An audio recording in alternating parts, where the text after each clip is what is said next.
तो आज की कहानी ऐसे एलियंस की है जो साइज में बहुत बड़े थे। वो इंसानों को मारकर उनके खून से ऐसे पौधे बना रहे थे जो जहरीले और खतरनाक थे। वो इंसानों को मार रहे थे।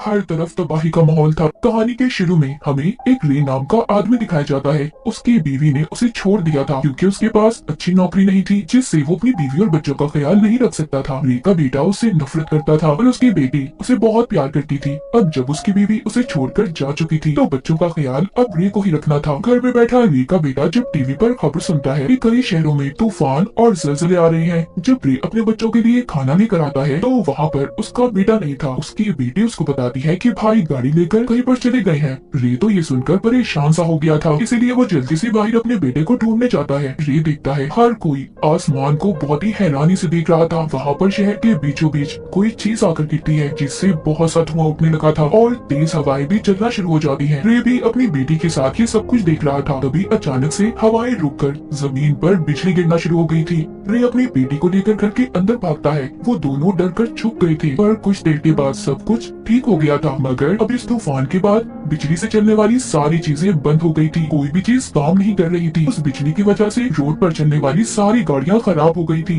रे को उसका बेटा भी मिल जाता है। वो उसे घर जाने का कहता है ताकि वो अपनी बहन का ख्याल रख सके और खुद शहर के हालात मालूम करने चला गया था कि आखिर ये सब कुछ शहर में हो क्या रहा है। तभी ये एक जगह पर जाता है जहाँ पर सभी लोग इकट्ठे थे। वहाँ जमीन पर एक अजीब सा गड्ढा था जो हाथ लगाने पर बहुत ठंडा महसूस हो रहा था। लेकिन कुछ देर के बाद पूरी जमीन हिलने लगती है। सब लोग घबरा गए थे क्योंकि वहाँ पर बड़ी बड़ी बिल्डिंग्स भी टूटने लगी थी। उन्हें समझ नहीं आ रहा था कि उनके साथ आखिर ये सब कुछ क्या हो रहा है। पर एकदम से जमीन भी टूटना शुरू हो जाती है। वो गड्ढा भी बहुत बड़ा हो गया था। वहाँ पर जितनी भी गाड़ियाँ थी सब उस गड्ढे के अंदर जा रही थी। लेकिन कोई उस गड्ढे में था जो सभी गाड़ियों को दूर फेंक रहा था। तभी उस गड्ढे में से एक खतरनाक एलियन बाहर निकलता है जो उड़ सकता था। उसके पास बड़े बड़े टेंटिकल्स थे। वो अपनी लेजर लाइट से लोगों पर वार कर रहा था। जिन लोगों को उसकी लेजर लाइट जरा सी भी लगती थी वो इंसान धुएं की तरह हवा में गायब हो रहे थे। चारों तरफ एक अफरा तफरी मच गई थी। सब अपनी जान बचाने के लिए इधर उधर भाग रहे थे। रे तो जैसे तैसे कर अपनी जान बचाकर अपने घर आ गया था। जब उसके बच्चे उसकी ऐसी हालत देखते हैं तो हैरान हो जाते हैं। ये अब जरूरत का सारा सामान लेता है और अपने बच्चों को लेकर घर से निकल गया था।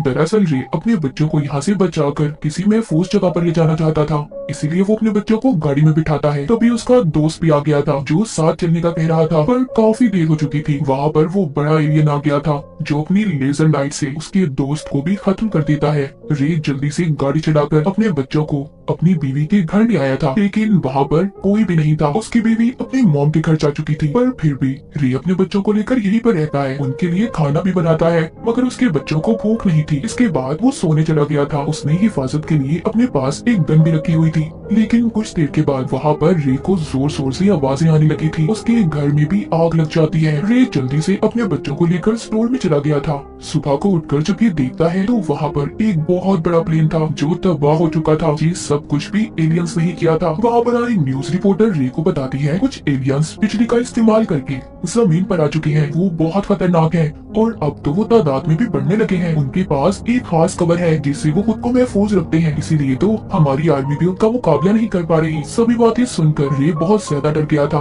वो अपने बच्चों को यहाँ से भी ले जाता है। वो अपनी गाड़ी को एक अलग ही रास्ते से लेकर जा रहा था। वहाँ पर वो आर्मी को देखते हैं जो शहर की तरफ जा रही थी। रे भी अपनी गाड़ी को शहर की तरफ ले जाता है, लेकिन वहाँ पर पहुँचकर वो उन लोगों को देखते हैं जो अब बेसहारा हो चुके थे। उनका सब कुछ तबाह हो गया था, इसीलिए वो रे की गाड़ी पर हमला कर देते हैं क्योंकि वो भी इस गाड़ी की मदद से किसी महफूज जगह पर जाना चाहते थे।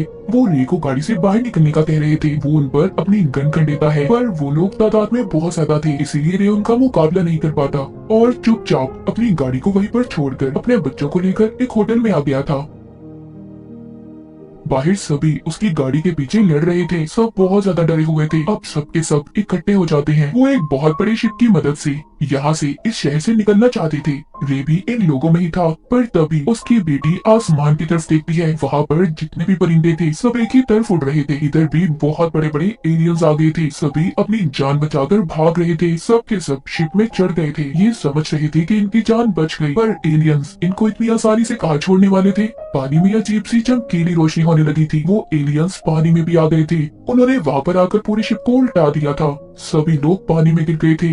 एलियंस पानी में भी सबको मार रहे थे। रे अपनी बेटी और बेटे को बचाकर एक पहाड़ पर ले जाता है। वो दूर बैठे देखते हैं कि एक भी इंसान उन एलियंस के वार से बच नहीं पाया था। जाते हुए रे तो ये भी देखता है कि आसमान से लोगों के कपड़े गिर रहे थे क्योंकि एलियंस उन्हें अपने लेजर से धुएं में बदल रहे थे। रे सभी लोगों के साथ उस जगह पर आ जाता है जहाँ पर आर्मी वाले एलियंस का मुकाबला कर रहे थे। चारों तरफ बिजली गिर रही थी। रे का बेटा भी आर्मी वालों की मदद करना चाहता था, पर वो उसको समझाता है, कहता है ये तुम्हारा काम नहीं है, लेकिन वो उसकी नहीं सुनता और चला जाता है। अब क्योंकि एलियंस और आर्मी की लड़ाई में हर तरफ आग लग जाती है, तो वहीं पर रे को एक आदमी मिलता है जो उसे अपनी खुफिया जगह पर ले गया था। वो आदमी उसे कहता है तुम जितने दिन चाहो यहाँ पर रह सकते हो, पर मेरे पास खाने पीने का सामान बहुत कम है। रे जब उस आदमी से बैठा बात कर ही रहा था तो एकदम से ये जगह भी हिलने लगी थी। वहाँ पर भी एलियंस आ गए थे। वो जमीन को साफ करके अपने रहने की जगह बना रहे थे।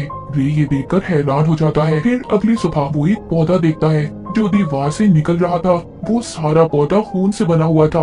रे को उसे देखकर पता चल गया था कि ये पौधा जरूर एलियंस ने ही बनाया होगा। तभी उसे ऊपर के हिस्से से आवाजें आती है। एलियंस ने इनके घर की छत को तोड़ दिया था। वो अंदर आकर अपने बड़े बड़े टेंटिकल से पूरे घर को देख रहे थे कि यहाँ पर कोई इंसान तो नहीं, इसलिए ये अपनी बेटी और उस आदमी को लेकर छुप जाता है जिसके घर में रह रहा था। काफी ज्यादा ढूंढने के बाद वो एलियंस तो वहाँ से चले गए थे, पर खतरा अभी टला नहीं था। थोड़ी ही देर बाद वहाँ पर और दूसरे एलियंस आ गए थे जो इंसानों को ढूंढ रहे थे। रे अपनी बेटी को लेकर दोबारा से छुप गया था, मगर वो आदमी अब डर जाता है जिसका घर था। वो अपनी गन से उन एलियंस को मारना चाहता था। रे उसे रोकता है, कहता है क्या कर रहे हो तुम, जानते हो ये सबसे बड़ी बेवकूफी होगी तुम्हारी। अगर उन एलियंस को जरा सा भी शक हो गया कि हम यहाँ पर हैं, यहाँ पर कोई इंसान रहता है, तो वो इस पूरे घर को तबाह कर देंगे। वो आदमी अब रे के समझाने से रुक तो गया था, इसीलिए वो एलियंस भी यहाँ से चले गए थे। सुबह को रे और उसके साथ जो आदमी था वो देखते हैं एलियंस इंसानों को मारकर उनका खून निकाल रहे थे और पौधे पैदा कर रहे थे जिनमें भरी गैस से सारी दुनिया तबाह हो जाएगी। वो आदमी ये सब देखकर डर जाता है। वो जल्दी से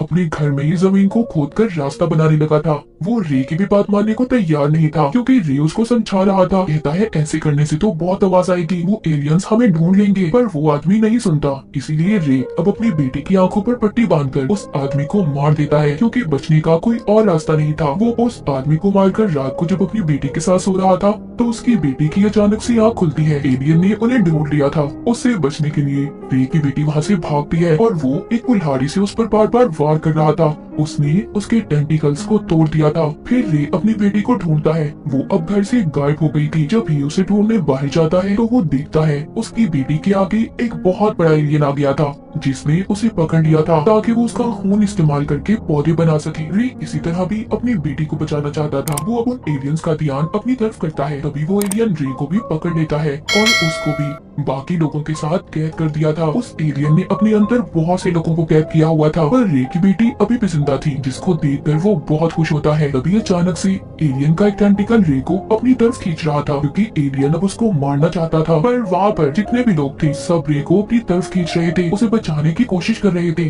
पर रे तो कुछ और ही सोच रहा था। उसको एक आइडिया आया था। उसके पास कुछ ग्रेनेड्स बॉम्ब्स थे। जब एलियंस उसको अपने अंदर खींचता है तो वो बॉम्ब को उस एलियन के अंदर डाल देता है। तब एक बॉम्ब के फटने से वो एलियन खत्म हो गया था। अब वो लोग जो एलियन के अंदर कैद थे वो भी सभी आजाद हो गए थे। रे बाकी लोगों के साथ मिलकर दूसरे शहर में आ जाता है, पर यहाँ पर भी आर्मी के साथ एलियंस की जंग में सब कुछ तबाह हो गया था। तभी रे देखता है जो पौधे एलियंस ने बनाए थे वो भी अब आहिस्ता आहिस्ता खत्म हो रहे थे। आर्मी ने भी बहुत से एलियंस को खत्म कर दिया था। तभी वहाँ पर अचानक से बहुत बड़ा एलियन आ जाता है। सब भागने लगे थे। रे नोटिस करता है कि उस एलियन के ऊपर परिंदे बैठे हुए हैं, यानी कि उसके पास अपनी हिफाजत के लिए कोई कवर ही नहीं था। इसीलिए रे उन आर्मी वालों से एलियन पर हमला करने का कहता है इस पर हमला करो, ये मर जाएगा जल्दी। आर्मी वाले बहुत बड़े बड़े रॉकेट से उस एलियन पर हमला करते हैं जिससे उन्होंने आखिरी एलियन को भी मार दिया था। उस एलियन के तबाह होते ही उसमें से एक अजीब सा क्रिएचर बाहर निकलता है जो जमीन पर आते ही मर गया था। जमीन पर से सभी एलियंस खत्म हो गए थे, जिसके बाद रे अपनी बेटी को लेकर अपनी बीवी के पास आता है। उसकी बीवी अपनी बेटी को देखकर बहुत खुश होती है। रे का बेटा भी वहाँ पर था जो अपनी डैड के गले मिलता है। सब लोग बहुत खुश थे और शुक्र करते हैं कि इनकी फैमिली को कुछ भी नहीं हुआ। तो उन एलियंस ने जो पौधे बनाए थे वो जमीन से अब बिल्कुल खत्म हो चुके थे। और इसी के साथ ही कहानी यहीं पर खत्म हो जाती है।